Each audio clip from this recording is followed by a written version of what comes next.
Uno puede ser sincericida, puede ser tan magníficamente sincero que incluso genere incomodidad en el otro. Es asunto que nos ha señalado nuestra Marian Rojas. Muy buenos días, Marian.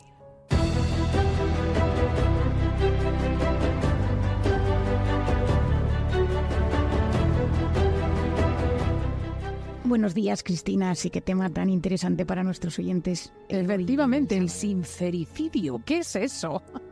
Bueno, es que el otro día me lo dijo un paciente, me habló del sincericidio, me dijo, es que realicé un sincericidio. Y digo, ¿y esto qué es? Y dice, fui tan sincero que generó un caos en mi entorno que la situación era imposible de controlar, ¿no? Y dije, uy, este tema me gusta para nuestros sábados con Cristina. Efectivamente, ¿no? Saber expresarnos sin herir a nadie es una habilidad que muchísimas veces falla. ¿Por qué? Porque la emoción entra antes que la razón. Y cuando la emoción empieza a enfriarse, pues ya nos entran esas consecuencias de haber herido a alguien. Nuestras emociones van por delante de nuestra razón. Ahí hay un estudio muy bonito reciente que explica cómo cuando llegan las cosas, los estímulos a nuestra realidad, a nuestro interior, sentimos la emoción unas milésimas de segundo antes que cuando llega a nuestro cerebro, ¿no? Entonces tú de repente ves algo y tienes ganas de decir lo que sientes, porque me he herido, y entonces esto requiere tener unas habilidades emocionales para ser capaz de decir las cosas sin generar un caos completo en tu entorno. Muchas veces llega una situación que por tu sensibilidad, por tu biografía, porque te recuerda inconscientemente algo, tu amígdala cerebral, que es el centro de gestión de las emociones, sufre un secuestro. De hecho, Daniel Goleman, el padre de la psicología moderna, lo llamaba de amígdala hijack, el secuestro de la amígdala, y entonces tu corteza prefrontal, que es la que es capaz de discernir, esto es bueno, esto no lo di, esto compensa, empatizo con esta persona, está sufriendo, esto le puede herir, se bloquea y entonces solo puedes decir lo que sientes en ese momento. Como le digo ya muchas veces a los pacientes, es que parece que si no lo dices te va a dar una urticaria, te va a dar una gastritis, una úlcera, ¿no? O sea, o lo digo o me muero. Es algo súper instintivo, viene del sistema de supervivencia. Y cuando la emoción es muy potente, no piensas en herir a la otra persona, es que ni se te pasa por la cabeza, porque tu corteza prefrontal, que es aquella que te permite darte cuenta cómo se encuentra otra persona, si estás en el ambiente adecuado para decir eso que quieres decir, si la persona está preparada para oír esa verdad que le necesitas comunicar, pues en ese momento no eres capaz de hacerlo, y esa sinceridad máxima, que puede tener una base y un contenido completamente verdadero, se convierte en un motivo de dolor muy profundo. Este control de la lengua les cuesta más a las personas impulsivas, a las personas heridas, a las personas que les cuesta contener sus emociones, a personas muy viscerales. Y es curioso porque son a lo mejor en esa posición, y yo me reconozco un poco en ese perfil, uno piensa en el bien que le está haciendo al otro y en el fondo lo que está es anteponiéndose uno mismo y haciéndose un bien a sí mismo y favoreciendo sus impulsos y generando cierta tolerancia con uno mismo. Bueno, pero es que tú tienes que entender que tiene que existir una buena carretera, una buena comunicación entre el sistema límbico, zona de gestión de emociones, y la corteza prefrontal, que es la que te permite empatizar y gestionar tus impulsos. Y eso se aprende desde la infancia. En la adolescencia es un momento brutal donde esa carretera se activa, pero es por eso los jóvenes pues que tienen esas cortezas prefrontales que están en un momento de profundo cambio, el sistema emocional, no existe el riesgo, hay que sentir, hay que decir, hay que ser verdaderos, todo es falso, ¿no? Todos hemos vivido ese momento en la juventud, sí, donde tienes que decir lo que piensas, te tienes que revelar, y luego eso se autorregula poco a poco con pues una buena educación, con una biografía donde, por ejemplo, no te hayas metido en las drogas, donde seas capaz de gestionar el alcohol, y tu cerebro, tu mente, va gestionando cada vez mejor lo que está sucediendo. Pero ¿qué pasa? Que existen personas que en alguno de esos momentos pues sufre alguna herida, tiene un trauma, desarrolla una personalidad muy impulsiva. Hay una parte muy genética, seguro que todos los oyentes conocen a alguien impulsivo, uno que su padre es igual, ¿no? Hay una parte muy genética en la impulsividad, que es gente que necesita decir y luego te dice, ay Dios mío, ¿no? Hay como...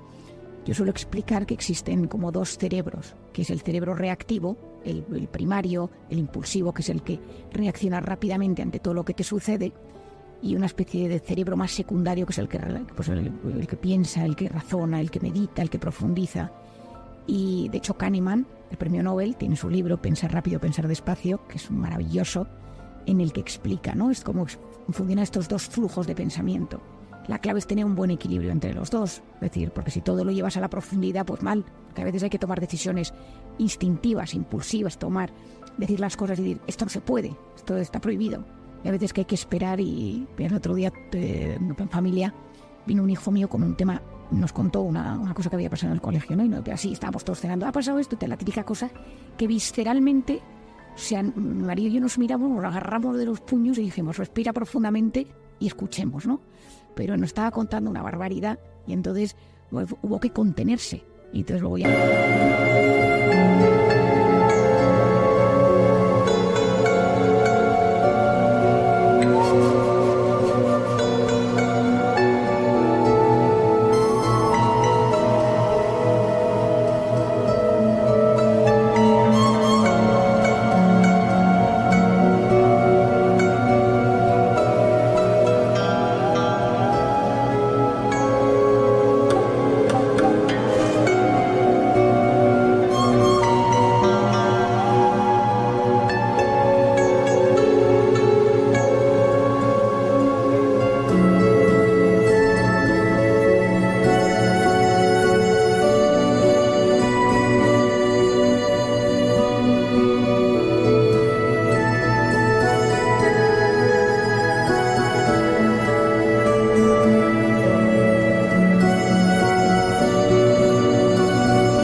Y hablamos con él y le explicamos las cosas y dijimos, esto si ha pasado nunca te puedes permitir, pero a los dos nos salía pues esa parte de soltar ese primer impulso. Bueno, es una cosa que se aprende, no siempre es fácil, y hay que tener en cuenta que para ser capaces de gestionar esto tienes que tener desarrollado la empatía.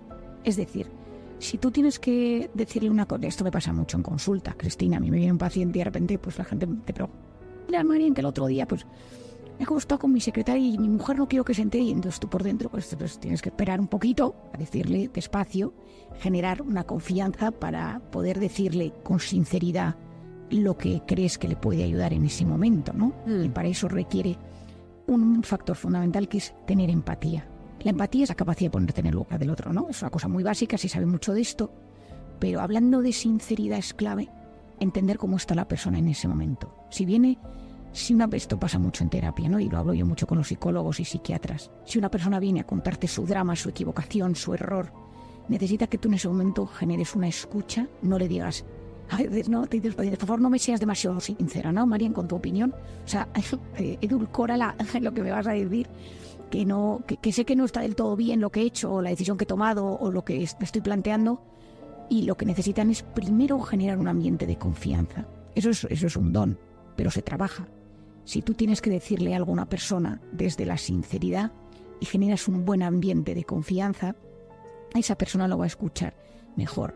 Y primero decirle, oye, entiendo esto que te ha pasado. Hay un libro maravilloso para debatir que lo escribió un tío británico que explica que cuando tú tienes que decir algo muy delicado, lo primero es validar algo de lo que te ha dicho. De todo lo que te ha dicho, validar algo. Pues entiendo que este tema te preocupe. Puedo entender que esta mujer te parecía súper atractiva. Puedo entender que estabas agotado. Es decir, validar algo de lo que te ha contado para luego decirle, pero creo, y ahí meter el contenido sincero, porque la sinceridad a pelo muchas veces nos duele. Bueno, muchas veces es que duele, muchas veces. Y entonces... destruye más de lo que construye, curiosamente.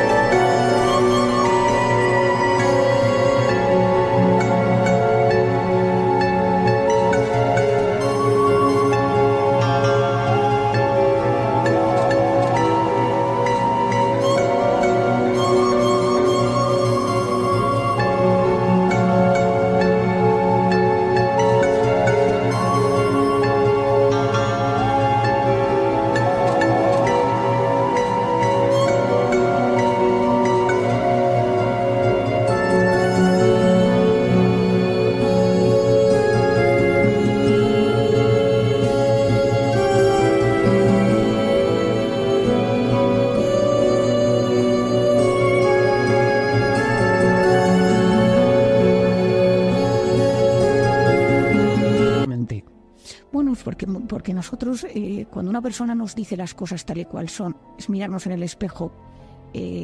Para sobrevivir muchas veces tendemos a no ver las cosas que nos producen dolor, y entonces vivimos pues en una cápsula donde muchas veces nos engañamos a nosotros mismos, porque la verdad, la propia verdad de la vida que estamos viviendo, que estamos haciendo, pues nos duele. Comes mal, es tu culpa, está inflamado, tu relación de pareja funciona mal porque tú haces esto. O sea, quiero decir, esa realidad, las realidades más francas y duras, pues son muy dolorosas. Y entonces, si encima viene alguien a recordarte que te estás equivocando, porque todos nos equivocamos en cosas y todos tenemos muchos errores, necesitamos que nos lo digan con cariño, ¿no?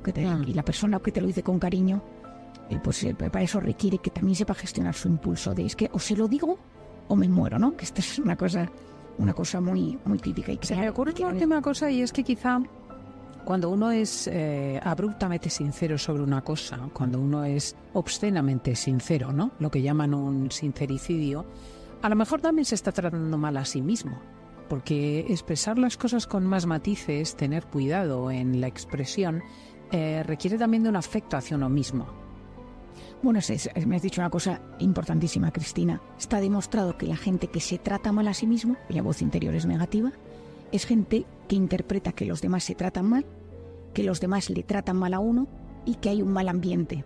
Cuando nosotros nos hablamos mal, hacemos un mal juicio de valor sobre nosotros mismos, tendemos a ser muy exigentes, muy duros, necesitamos a veces sacar eso contra los demás, ¿no? Y entonces muchas veces mi padre tiene una frase que dice, para estar bien con alguien, para conectar bien con alguien, lo primero y más importante es estar bien y conectar bien con uno mismo. Y a veces nuestra manera de conectar mal con los demás implica que tenemos algo con nosotros que no estamos siendo capaces de sanar o gestionar.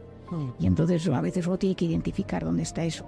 Y una última cosa, Cristina, que me parece interesante y que tenemos que saber, que hay un estudio muy interesante llevado por Meravian que explica que en la comunicación un 65% del componente de la comunicación es no verbal y un 35% es verbal. Es decir, la postura, el contacto visual, los gestos. Entonces a veces quizá el contenido, pero si nosotros en esa forma de mirar, mi padre dice que saber mirar es saber amar, y entonces muchas veces dices que todo depende cómo mires a la persona que le estás diciendo eso, y a través de esa mirada pues está como se encuentra nuestro corazón, y entonces intentando mirar de otra manera, intentando conectar de otra manera con la forma no verbal, podemos ayudar mucho a que esa persona se sienta bien en ese momento. Pues fijaos qué hermoso, ¿no? Cómo decir las cosas sin herir. Querida Marian Rohan, siempre aprendemos muchísimo contigo. Os recordamos que Marian tiene muchos libros en el mercado, varios de ellos bestsellers. Por ejemplo, Encuentra tu persona vitamina o Cómo hacer que te pasen cosas buenas. Querida Marian, un abrazo muy fuerte.